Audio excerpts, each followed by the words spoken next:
दीपा और नीता दोनों जेठानी देवरानी थी। दीपा नौकरी करती थी और नीता घर संभालती थी।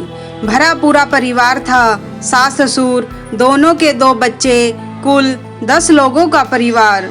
कई सालों बाद दोनों की बुआ सास कुछ दिन अपने भाई के पास रहने आई। सुबह उठते ही बुआ जी ने देखा दीपा जल्दी जल्दी अपने काम निपटा रही थी। नीता ने सबका नाश्ता टिफिन बनाया, जिसे दीपा ने सबको परोसा। टिफिन पैक किया और चली गई ऑफिस। नीता ने फिर दोपहर का खाना बनाया और बैठ गई थोड़ा सास और बुआ सास के पास। बुआ जी से रहा नहीं गया, बोली, छोटी बहू तेरी जेठानी तो अच्छा हुक्म चलाती है तुझ पर। सुबह से देख रही हूँ रसोई घर में तू लगी है और वो महारानी दिखावा करने के लिए सबको नाश्ता परोस रही थी, जैसे उसी ने बनाया हो। नीता और सास ने एक दूसरे को देखा। नीता बोली, नहीं ऐसी कोई बात नहीं है बुआ जी। बुआ जी बोली, तू भोली है पर मैं सब समझती हूँ।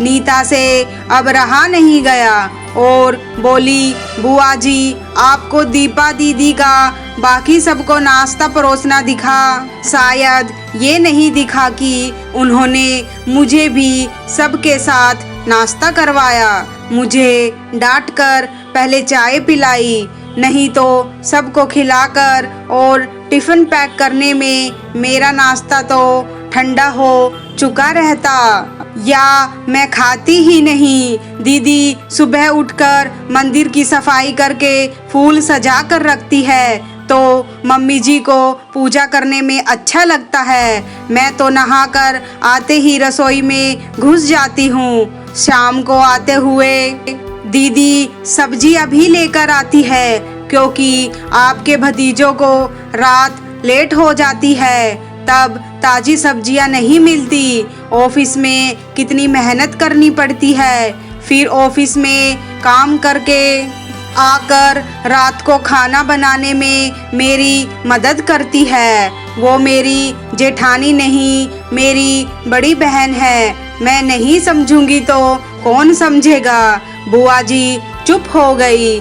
शाम को दीपा सब्जी की थैली नीता को पकड़ाते हुए बोली, इसमें तुम्हारी फेवरेट लेखक की किताब है, निकाल लेना।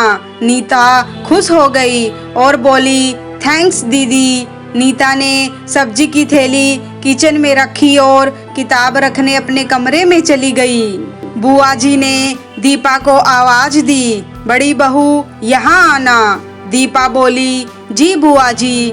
बुआ जी बोली, तुम इतनी मेहनत करके कमाती हो और ऐसे फालतू किताबों में पैसे व्यर्थ करती हो, वो भी अपनी देवरानी के लिए। वो तो वैसे भी घर में करती ही क्या है, तुम दिन भर मेहनत करती हो और वो घर पर आराम।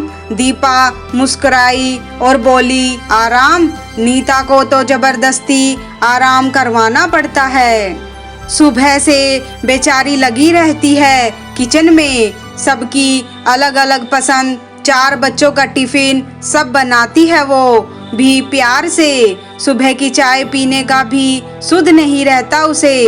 दोपहर को जब बच्चे आते हैं फिर उनका खाना, उनकी पढ़ाई सब वही देखती है। वो है इसलिए मुझे ऑफिस में बच्चों की चिंता नहीं रहती। मैं अपना पूरा ध्यान ऑफिस में लगा पाती हूँ। कुछ दिन पहले ही प्रमोशन मिला है। मम्मी पापा की दवाई कब ख़त्म हुई, कब लानी है, उसे पता होता है। रिश्तेदारों के यहाँ कब फंक्शन है, क्या देना है, सब ध्यान रहता है उसे। घर संभालना कोई छोटी बात नहीं है। मेहमानों की आओ भगत बिना किसी शिकायत के करती है। उसे बस पढ़ने का शौक है। फिर मैं अपनी छोटी बहन की छोटी सी इच्छा पूरी नहीं करूँगी तो कौन करेगा। बुआ जी की बोलती फिर बंद हो गई। दीपा वहाँ से उठकर चली गई। सारी बात सास पूजा करते हुए सुन रही थी। बुआ जी के पास आकर बोली, जीजी ये दोनों देवरानी जेठानी सगी बहन जैसी हैं और एक दूसरे का अधूरापन पूरा करती हैं। मेरे घर की मजबूत नींव है, इन दोनों को हिलाना नामुमकिन है। ऐसी बातों को तो कई लोगों ने दोनों को पढ़ाना चाहिए, पर मजाल है दोनों ने सामने वाले की बोलती बंद ना की हो और सास मुस्कुरा दी। बुआ जी की बोलती अब पूरी तरह बंद हो गई। दोस्तों, अगर आपको ये कहानी अच्छी लगे तो प्लीज़ इसे लाइक शेयर और सब्सक्राइब जरूर करें। धन्यवाद।